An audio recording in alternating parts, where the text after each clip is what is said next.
Zane's birthday is approaching, but due to signs of suspected tenosynovitis, he's resting at home. However, this unexpected vacation is good news for me, who's planning his birthday party.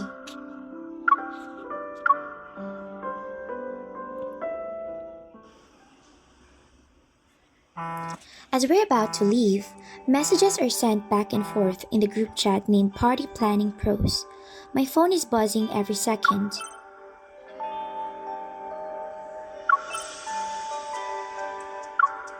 The villa is halfway up the hill. You guys go in first and I'll keep him occupied before everything's ready.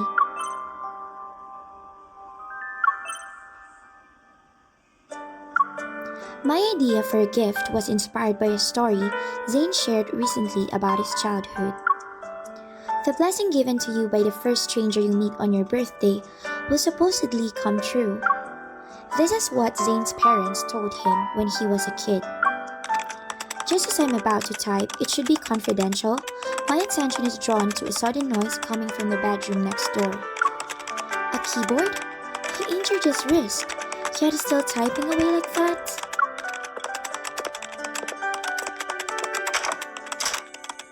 I open the bedroom door and see Zayne sitting in front of his desk. His slender fingers swiftly dance across the keyboard, producing a constant click-clack sound.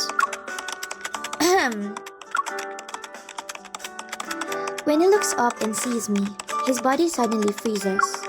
The hands that dance on the keyboard slowly rise and are clasped together. Then, they rest against his chest. Could you turn on your microphone, please? Let's do this via voice call. Oh, sure, Dr. Zayne. No problem. Glancing at me with a guilt-ridden expression, Zayne flexes his wrist that has a medicated patch on it. I point to his hand, then I make a knife with my fingers and draw it across my throat, just to show him how angry I am. Zayne touches his neck.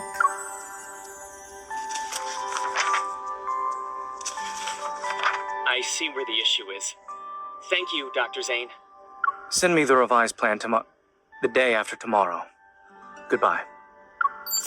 Zayne turns off the microphone and carefully places the report into a drawer. Then, he looks in the direction of the door as I stand there with my arms crossed. We're heading to the villa this afternoon, right? Wrist injuries can be caused by repetitive activities that strain the tendons. If the patient doesn't get enough rest, his wrist will be injured again. Zayne rises from his seat and walks up to me. Then, he taps my arm with his index finger. I don't have anything better to do when I'm alone in this room. I take this chance to grab his index finger. In that case, get ready for a surprise. Will it actually be a surprise? If you don't like it, I'll improve it next year.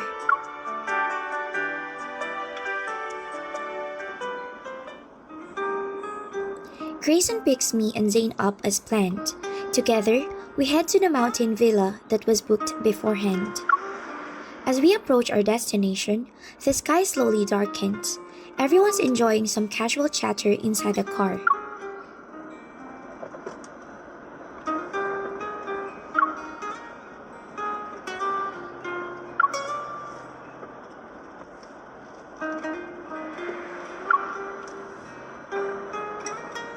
Zayne and I sit in the back seat. We observe the scenery outside as it quickly passes us. Are they hinting at something?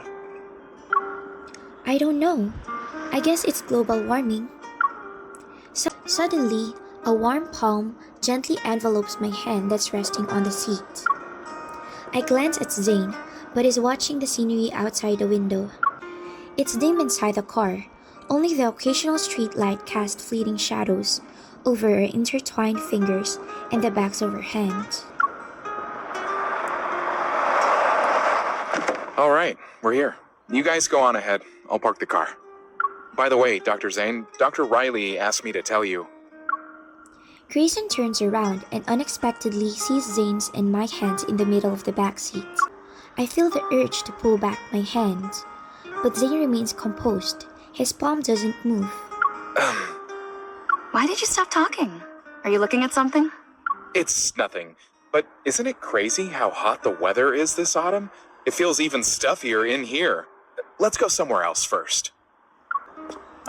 Grayson hurries Yvonne out of the car, so Zayne and I are the only ones left.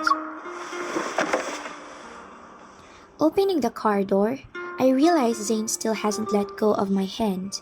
I turn my head, and our gazes meet. There's a hint of mirth in his eyes.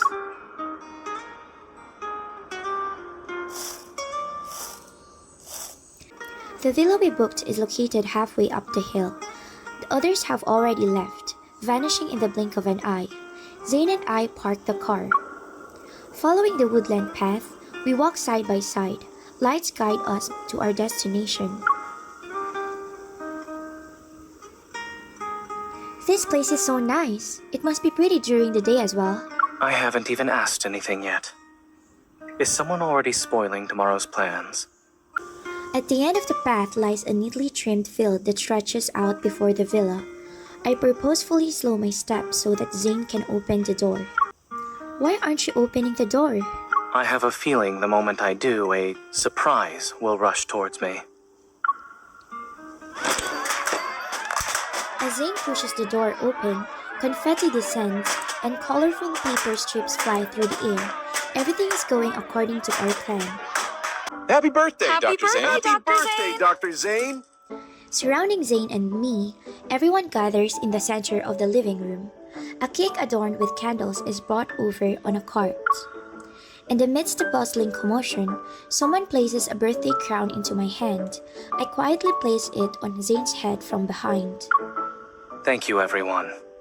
I genuinely didn't expect a surprise like this. Zayne studies the tittering crown and turns to look at me. Who came up with this? If you're not happy with the surprise, then we can say everything was all her idea. Go ahead.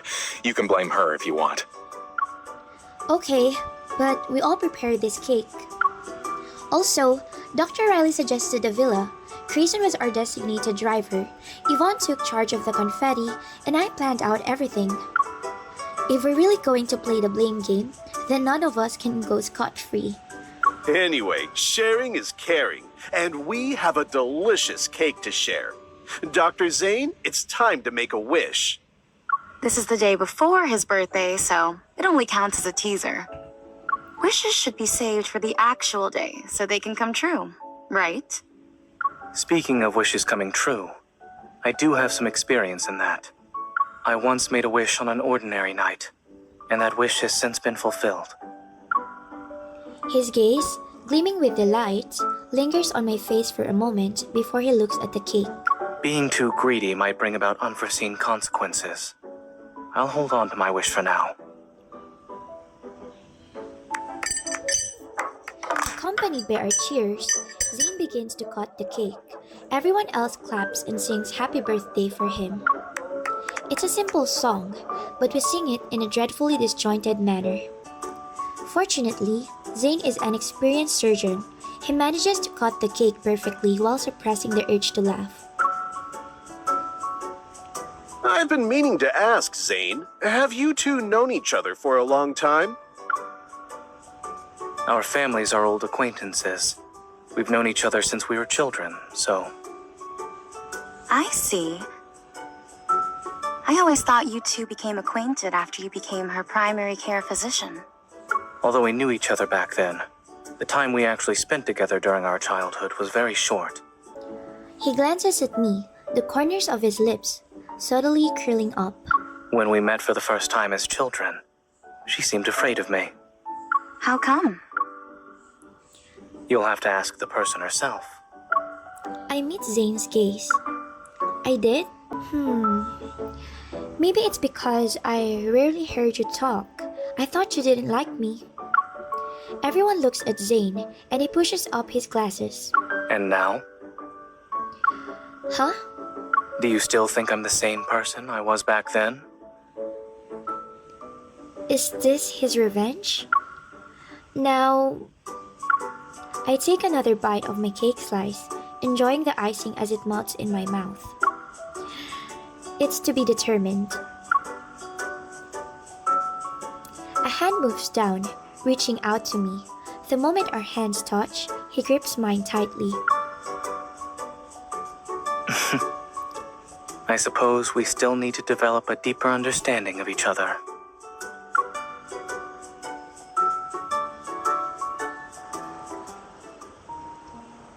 On the table is a pile of gifts for Zayne. The lively birthday party continues until midnight, and eventually, everyone bids each other good night, making their way to their rooms. Zayne's room is on the third floor. I carefully push open the door, holding the little cake I baked. Standing on the balcony, Zayne is bathed in moonlight. He's captivated by the moon's shimmering reflection on the distant lake's surface. Are you tired? He gestures for me to come closer, and we sit down on the balcony's chairs. I put the cake on the small round table next to us. I should be the one asking that. You've been busy all day. Aren't you tired? To be exact, haven't you been busy for more than a day? I don't feel tired at all. I'm just really happy. Everyone is also glad they could express their admiration for Dr. Zayne. Resting his chin on one hand, Zayne gazes at me, smiling. So you went through all this trouble to ensure I receive more blessings. I'll admit I was worried you'd be overwhelmed with so many people celebrating your birthday. But the idea of you surrounded by genuine love and care on your birthday was too good to pass up. I look at him as moonlight casts a tender glow on his face. It took me some time to adjust, but it wasn't long until I found myself slightly reluctant to let the night end. But if the night doesn't end, we won't be able to celebrate your actual birthday. Smiling, Zayne pinches my cheek. You've raised my expectations once again. Does that mean your appetite has been whetted too?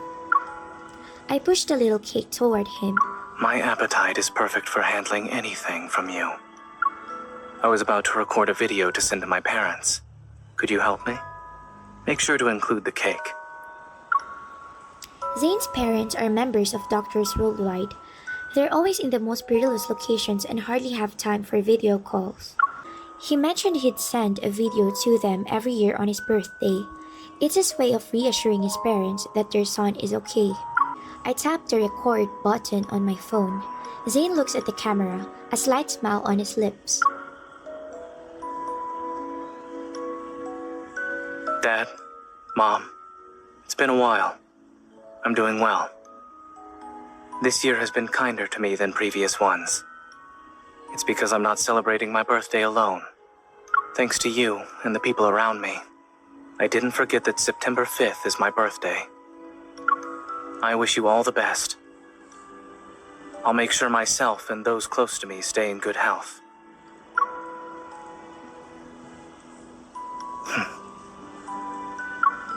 That's it? Yes, you can stop it now. I end the recording. Oh, the video has me talking in it. I'll edit that part out for you. There's no need to trouble yourself with that. Just send it. They already know you. I send over the unedited video while Zayne begins to savor the small cake. This is nice. Are you talking about the cake I made? The cake is nice. The scenery is nice. And the person sitting across from me is nice. Everything is wonderful. In the distance, the moonlight covers the lake in its soft light. After finishing the cake, Zayne reveals a content expression. Then, we stand next to each other in front of the balcony railing. Occasionally, a sweet floral fragrance drifts through the air, though I can't tell what it is. He only said a few words to them, but deep down, you think about your parents a lot, right? Nothing more needs to be said. Knowing they're doing well is enough for me. I remember that in my childhood, whenever someone praised Zayne, his parents would say their only wish is for Zayne to be healthy. While he doesn't say it, I believe Zayne still longs for his parents to be around on his birthday in his heart. Wanting to cheer him up, I purposefully let out a long sigh. What is it? I was thinking that it was a good thing you moved away when we were little. You're so remarkable with your achievements and so dependable. Who wouldn't shower you with compliments when they meet you? Hanging out with a prodigy like you can put a lot of pressure on the rest of us kids. In other words, you're glad I moved away. Sensing the playful tone in his voice, I used this opportunity to grab his chin. I don't use a lot of force, but it's enough to move his head toward me. But that prodigy still ended up in the palm of my hand. I can mess around with him for now. You thought I didn't like you when we were children. Is this true? Yeah, you didn't know back then? I remember... At the time, we went to the aquarium together, and you bought a sorbet there. The sorbet had food coloring in it. As you ate it, you grinned at me, and your whole mouth was orange. It was an amusing sight, but I turned my head away. Why? I also asked myself the same question. I'm not a timid person, honestly speaking. But back then, as I stood next to you, I always wanted to say something interesting. There were a few times when I finally figured out what to say, but you had already left. I thought you were just a quiet kid, like one of those wind-up toys that needed a few turns before you could speak. I still felt that way when you gave me a little seal. I always thought it wouldn't be long before we could hang out again. Being with you always led to unexpected things. It made me very happy every time. I poke his face. You're not talking about things like a seal throwing an ice chunk at me, right?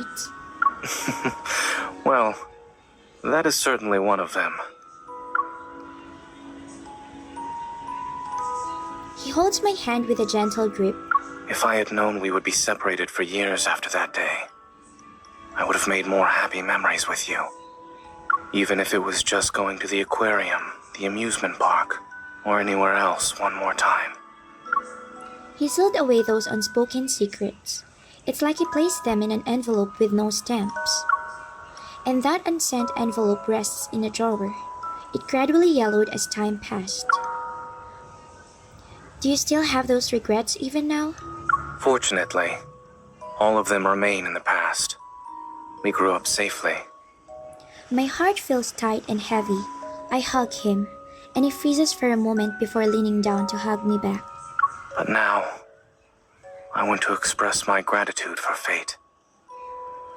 If there truly is a God who determines one's destiny in this world, I want to believe I've been blessed by that individual. But I feel like destiny owes you so much more. With his chin resting on my shoulder, he shakes his head. I can't be too greedy. A birthday boy is allowed to be greedier than usual. I'm already greedy with looking forward to the birthday gift you prepared. His warm breath tickles my ear. Looks like someone, while not saying anything, has been thinking about his birthday gift this whole time. Of course.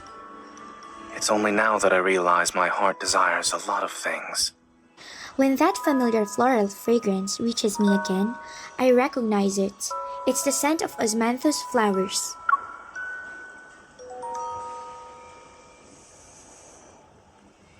Before heading back to my room, I secretly place a handwritten birthday voucher beside Zayne's pillow. It instructs him to head to a food truck near the villa tomorrow morning. A stranger eagerly awaits, wanting to be the first one to offer their heartfelt blessings on his birthday.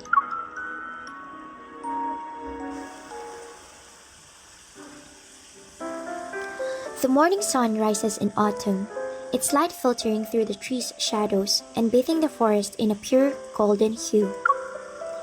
A small sign next to the food truck reads, "Open from 6 to 8 a.m. for Zayne."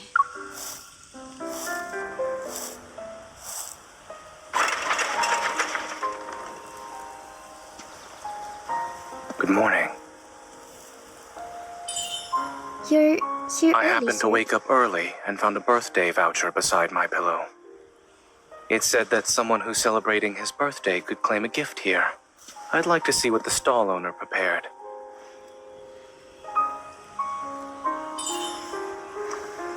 The gift isn't ready yet, but I prepared something else.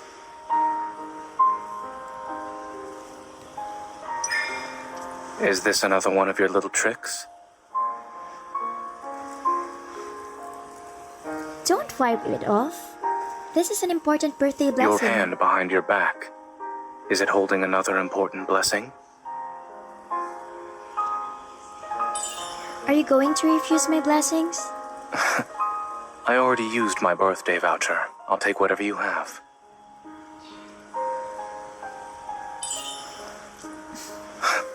What an important blessing. I must share it with you. Give me a moment, sir. Your birthday present is ready.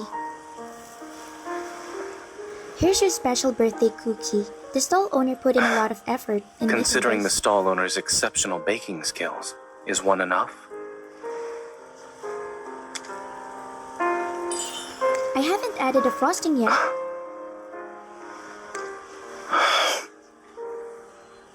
I like it as it is. Thank you.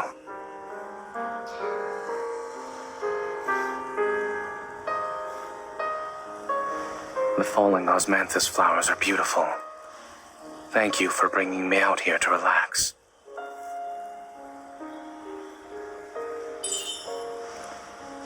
After this surprise, would the stall owner like to join me in viewing the flowers? Hold on, there's another very Which is? important thing.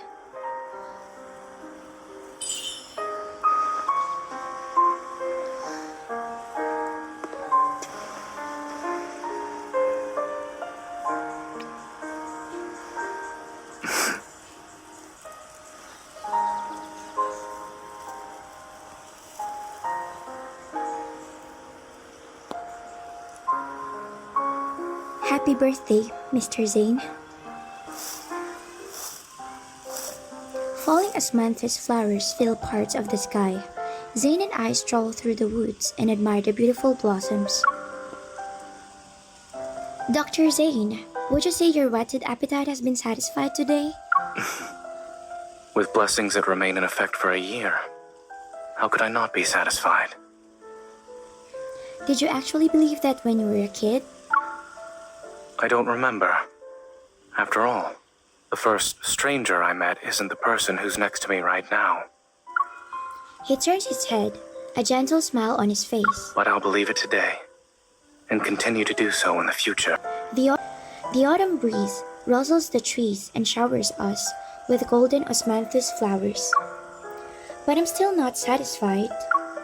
If we grew up together, I would have celebrated over a dozen birthdays with you just like today. In that case, I would have probably had a special box to keep all those presents from you. Children tend to give stickers and pens. A box would be too big. But there would have been more birthday presents in the future. How do you know whether they could fill the box or not? The gentler his expression becomes, the more I want to make up for a certain regret. If only you hadn't moved. If I didn't, would you visit me more often?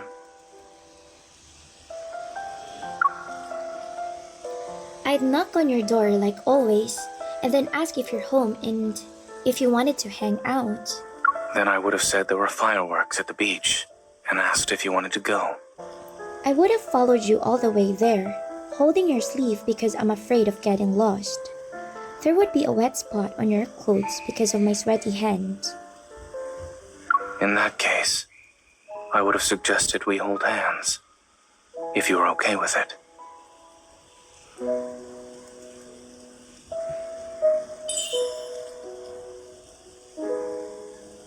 He takes my hand. Without any hesitation, I intertwine my fingers with his. Then under the moon of that night, I'd look at my shadow for a long time on my way home. My heart would keep beating faster than usual, Anxiety, joy, regret. I'd feel all of those and think that I should have asked you in person if you were happy. If you said yes, maybe I could continue asking you to play with me. Enveloped by the osmanthus flower's sweet scent, we stop in our tracks at the same time and lock eyes. Then, I'd ask, choosing my words carefully, that you don't date other people for a while, because I would be an adult soon. I would have circled your birthday on a calendar then. And once we were adults, I'd wait for you to ask me out to dinner or a movie, like how grown-ups do. Before that, I would have seen the first snowfall of the year with you. Would you confess your feelings at that time? What do you think? And then, it'd be on your birthday. After celebrating it with me and some close friends, you'd ask me on the balcony, if you had moved away with your parents as a kid, would we have never seen each other again? In this world of cold that we're in, he stands and smiles at me. How would you answer that question? I'll say that you'll meet those who you're destined to meet. He leans down to hug me, as if a form of confirmation. Fortunately, we grew up. You grew up into Dr. Zayne and Mr. Zayne. But for one person in particular, I'm just Zayne. Happy birthday, Zayne. I hope every year in the future brings you happiness. They say making a wish on your birthday has a greater chance of coming true, correct? I just made one. You can't say all of your wishes out loud. They won't come true. All right. I'll share the wish that's destined to happen. I wished that in the years to come, I won't have to imagine spending every day of my life with someone. He slightly shifts away from my shoulder, turning his head to meet my gaze. Sparkling in his eyes is a gentle mischief.